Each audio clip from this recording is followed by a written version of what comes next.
Well, once again, it's a very disappointing and frustrating Packer loss on November 12th, 2023. It was a 1 o'clock game. It is now 5:31. I'm just about getting over it. Packers fall to the Pittsburgh Steelers 23-19. They had plenty of chances. Plenty of chances. I'm tired of hearing that they're young. We know they're young. But the Packers had opportunities. Alexander did not play. Walker did not play like we figured. Packers tied the game at 7. Dobbs had a beautiful touchdown thrown by Jordan Love. And they had another touchdown pass on a 3rd and 16 to Jaron Reed. Put it to 14-13. They would miss an extra point. They slowly creeped their way back into a lead. Well, they didn't miss an extra point. The extra point was blocked. That will come back to haunt them. It usually does. Packers would take a lead 19-17. They had a 19-17 lead in the fourth quarter. The defense couldn't hold again. Pittsburgh would take a lead of 20-19 and then 23-19. And the Packers had two opportunities within 4 minutes to go for a go-ahead touchdown. And Love would throw an interception in the end zone on the first drive with about 4 minutes left. And then he threw an interception in at the 1-yard line with about 3 seconds left, which was the last play of the game.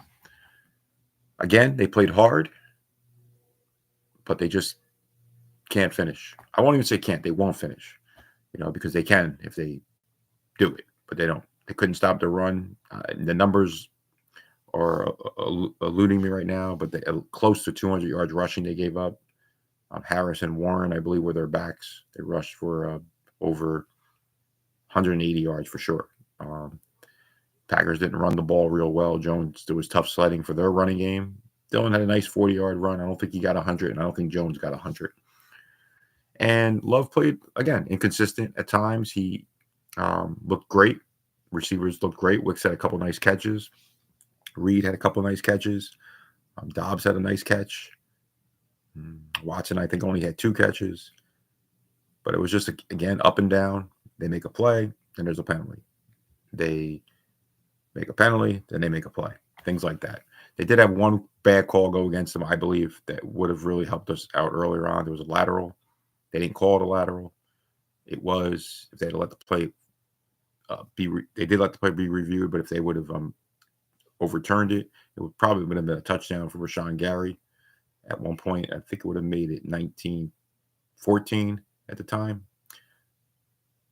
But they didn't give it to us. They said it wasn't a lateral, which it was, in my opinion. But can't cry over that. Packers are 3-6 right now.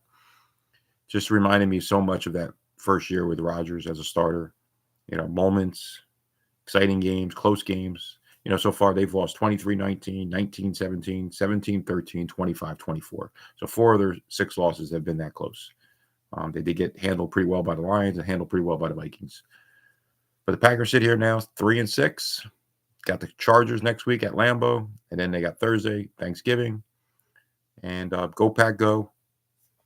Joe Palone from Behind the Cheese, always going to root on my Packers. As frustrated and as sad of a season they're having. Just seems like the last 2 years now, what are they, 11 and 15 the last 2 years so far, the last 26 games. So, yeah.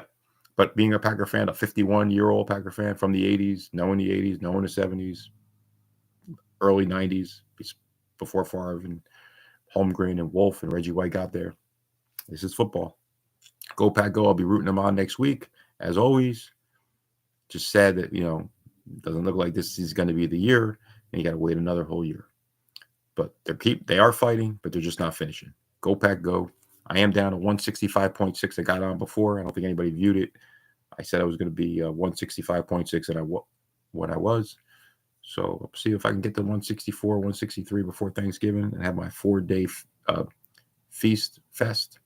And we'll see. Go Pack go. Joe Palone, Behind the Cheese, checking out.